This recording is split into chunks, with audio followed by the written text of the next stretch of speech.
طمشهم اخويا، نفس ما تشوفون شوف عينكم، مخلين المحافير مالهم برا، لاكو حرس. يعني شوفوا الامن والامان في مدينه الموصل الحبيبه.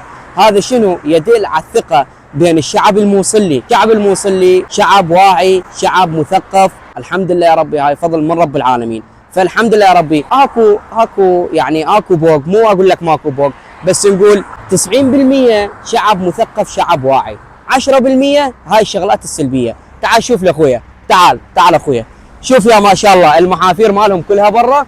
الله بدالك، هذا شارع عام، يعني تخيل هذا شارع عام، اي واحد يعني هذا شارع عام، اي واحد اذا يريد يبوق الله بدالك يوقف السياره، يشيل له قطعتين ثلاثه ويطلع بوجهه، لا حد شاف ولا حد درى. بس شنو هذا يدل انه شعب واعي. هو هذا شعب العراق، الحمد لله يا ربي. ما تقول بمحلات ما محلات، الله بدالك شوف شلون مخليهم.